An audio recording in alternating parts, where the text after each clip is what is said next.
बिस्मिल्लाहिर्रहमानिर्रहीम अस्सलाम वालेकुम। मैं हूँ तसव्वुर शहजाद और आप देख रहे हैं तसव्वुर शहजाद ऑफिशियल।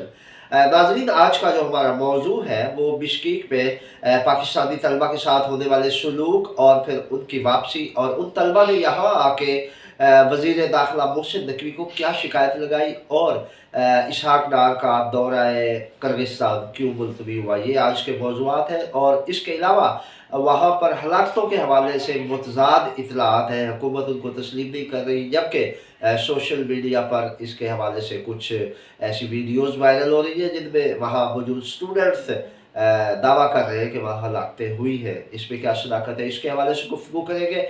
अगर आपने हमारा चैनल सब्सक्राइब नहीं किया तो सब्सक्राइब कर दीजिए, बेल आइकन का बटन दबा दीजिए और कमेंट सेक्शन में अपनी राय से हमें ज़रूर नवाजिएगा। नाज़रीन, बिश्केक से जो फसादात के बाद कुछ पाकिस्तानी तलबा वापस आए, कुछ के लिए आज वज़ीर आज़म ने ऐलान किया है कि वो खसूसी तैयारा भेजेंगे और 130 तलबा को वापस पाकिस्तान लाया जाएगा। इस हवाले से जो रात बिश्केक से ज़ख्मी तलबा लाहौर पहुँचे, उनका इस्तेक़बाल वहाँ पर एयरपोर्ट पर वज़ीर दाखिला मोहसिन नकवी ने किया और इस मौके पर उन्होंने उन तलबा से कहा कि वो ये जानने के लिए आए हैं कि वहाँ के हालात हैं क्या और मामला कैसे शुरू हुआ और आपके साथ क्या सलूक किया गया और वहाँ की हुकूमत क्या रद्द-ए-अमल दे रही है। जिस पर इन तलबा ने सबसे बड़ी बात जो की, सबसे बड़ी शिकायत जो लगाई, इन्होंने ये कहा कि इन्हें अफ़सोस है कि वहाँ जो पाकिस्तान के सफ़ीर थे, उन्होंने इन तलबा के हवाले से कुछ भी नहीं किया। वो सिर्फ़ बयानात की हद तक बात कर रहे थे। उन्होंने यहाँ हुकूमत को मुतमईन किया हुआ था कि वहाँ अमन है, कोई ऐसी बात नहीं, सारे मामलात कंट्रोल में है। लेकिन उन तलबा के मुताबिक जब ये कहा जा रहा था यहाँ वालिदैन को और पाकिस्तानी हुकूमत को कि वहाँ हालात सारे कंट्रोल में है, उस वक़्त भी पुरतशद्दुद मुज़ाहरे जारी थे, तलबा को तशद्दुद का निशाना बनाया जा रहा था और हालात बहुत ज़्यादा ख़राब थे। इस हवाले से आज वफाकी वज़ीर ख़ारजा और नायब वज़ीर आज़म इसहाक डार ने प्रेस कॉन्फ्रेंस की। उन्होंने अता तारड़ और अमीर मुकाम के हमरा ये मुश्तरका प्रेस कॉन्फ्रेंस आज लाहौर में की है और इस प्रेस कॉन्फ्रेंस में उन्होंने वहाँ की सारी सूरत हाल का वो जायज़ा पेश किया। उन्होंने कहा कि हमारा दौरा भी था, हमने वहाँ जाकर सारे मामलात का जायज़ा लेना था, लेकिन हमें किर्गिस्तान की हुकूमत ने इस हवाले से अपील की हमसे कि आप अगर इस फसादात के हवाले से आना चाहते हैं तो आप ना आए, हमने मामलात कंट्रोल कर लिए, खामखा आपको चक्कर पड़ेगा। तो इस हवाले से उन्होंने इनसे दरख्वास्त की कि आप किर्गिस्तान का दौरा ना करें, जिस पर इसहाक डार ने कहा कि उन्होंने फिर अपना दौरा मुलतवी कर दिया। अदरवाइज़ उनका सारा प्लान मुरतब हो चुका था,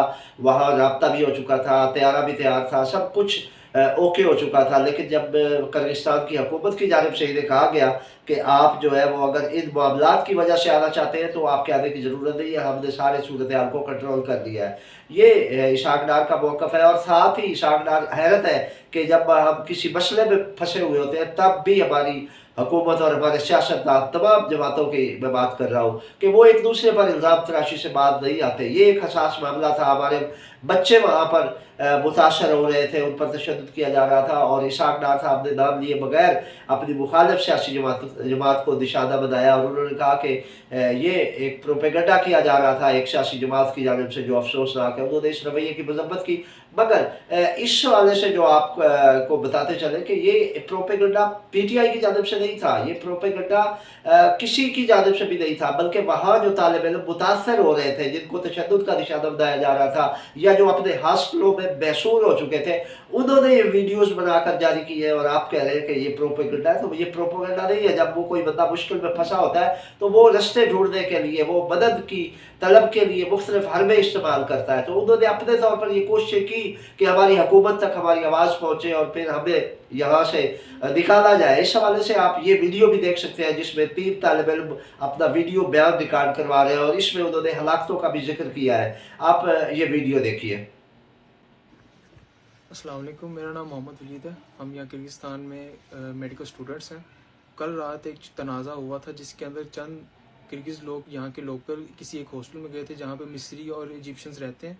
उनके साथ उनकी लड़ाई हुई थी जिसकी वजह से आज तमाम किर्गिस्तान के लोग हजूम के अंदर हमारे हॉस्टल्स, हमारी रहाइश गाहों पर आकर हम पर तशद्दुद कर रहे हैं। अभी तक हमें जितना पता चला है कि 6 बच्चों को कत्ल कर दिया गया और मुतअद्दिद ज़ख्मी कर दिए गए, जिनमें लड़कियाँ भी शामिल हैं। हमारी यहाँ पे पुलिस ने कोई मदद नहीं की। आर्मी वगैरह से कोई मदद नहीं आई, हमारे यहाँ अथॉरिटीज़ ने हमारी कोई मदद नहीं की। तो हम अपनी रिहाइश गाहों पे अभी छुप कर बैठे हुए हैं।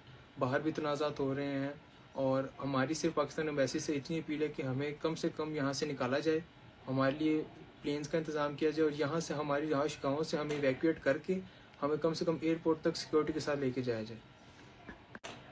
जी नाज़रीन, आपने इस वीडियो में इन नौजवानों का वो पैगाम सुना जो जिसमें ये सूरत हाल से आगाह कर रहे हैं। इसी तरह की और भी बहुत सी वीडियोस वायरल है सोशल मीडिया पर। तो इसमें कोई वो दुश्मनी नहीं है, कोई सियासत नहीं है, बल्कि ये उनकी आवाज़ है, उनका मौक़िफ़ है जो वो चाह रहे हैं कि हमारी हुकूमत तक हमारी बात पहुँचे और हमें रिलीफ मिल सके। तो इस हवाले से हुकूमत को चाहिए कि वो बाज़ाब्ता तौर पर रब्ता करे हुकूमत किर्गिस्तान से, जो कि किया गया है। लेकिन वहाँ पर जो पाकिस्तानी सफ़ीर मौजूद है हसन अली ज़ैनब, उसके हवाले से जो रिपोर्ट्स आ रही है वो नाकाबिल बयान और तशवीशनाक है कि वो बड़ा अजीब रवैया था उनका बच्चों के साथ और उन्होंने किसी हवाले से भी कोई ताउन करने से इनकार किया और यहाँ पाकिस्तानी हुकूमत को वो मुतमईन करते रहे कि हमारी बात हो गई है, हमने ये कर दिया, हमने वो कर दिया। लेकिन तलबा ने इल्ज़ाम लगाया है कि वहाँ पर कुछ भी नहीं किया गया उनकी मदद के लिए। तो इस हवाले से जो अब तलबा अभी फंसे हुए हैं उनको मरहलावार मुंतकिल किया जा रहा है और अगर वहाँ पर तलबा वापस आते हैं तो ज़ाहिर है इस तरह उनका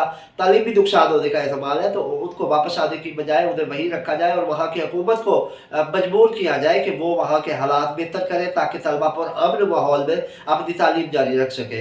यहाँ पर एक और चीज़ भी सामने आई, वो ये है कि हमारे हुकूमती रिपोर्ट के मुताबिक कि हमारे 16,000 बच्चे वहाँ पर ज़ेर तालीम है। उनमें जो है वो 11,000 कुछ मशक़ीक़ में है और बाकी जो 5,000 है वो दूसरे शहरों में ज़ेर तालीम है और कुछ लोग मुलाजमत भी करते हैं वहाँ पर। तो ये एक बहुत बड़ा अलमिया और सवालिया निशान है कि हमारे बच्चे जिनको यहाँ हमारे मेडिकल कॉलेजों में तालीम मिलनी चाहिए थी वो बाहर के मुल्कों में जाकर तालीम हासिल कर रहे हैं और वहाँ पर परदेश काट रहे हैं। ये अगर हमारे यहाँ मेरिट की बालादस्ती हो और तालीम के मौक़े मुहैया किए जाए तलबा को तो वो बेहतर अंदाज में अपने ही मुल्क में ये तालीम हासिल कर सकते हैं। अगर हम कराची के मेडिकल कॉलेज की बात करें तो वहाँ पर इंटीरियर से वालों का कोटा मुकर्रर है और उसके अलावा वहाँ किसी को दाखिला नहीं मिलता। इसी तरह बहुत सारे कॉलेज डिजिटल मेडिकल कॉलेज है या अल्लामा इकबाल मेडिकल कॉलेज है लाहौर का, किंग एडवर्ड मेडिकल कॉलेज है, इनका मेरिट इतना रखा गया है कि वहाँ पर आम तालिब इल्म जो है वो दाखिला ले ही नहीं सकता। फिर इनकी फ़ीसों का जो म्यार है वो आसमान से बातें करता हुआ दिखाई देता है। तो यूँ हुकूमत को चाहिए कि इस तरह के मामलात में अपने बच्चों को फैसिलिटेट करे। हमारे बच्चों को जब अपने ही मुल्क में तालीमी सहूलियात और वसाइल मिलेंगे तो वो किसी दूसरे मुल्क में जाकर किस तरह अपना ज़र मुबादला लेके जाएंगे और वहाँ जाकर तालीम कैसे हासिल करेंगे जब अपने मुल्क में उन्हें सहूलियात मिल रही होगी। तो इस हवाले से हुकूमत को ये चाहिए कि वो बाज़ाब्ता तौर पर अपने तलबा के लिए यहाँ पर अपने ही मुल्क में ऐसे वसाइल पैदा करें कि जिससे उन्हें बेहतर तालीमी सहूलतें मुयसर आ सके। ये थी नाज़रीन अब तक की अपडेट। तसव्वुर से रात को इजाज़त दीजिए। अल्लाह निगहबान।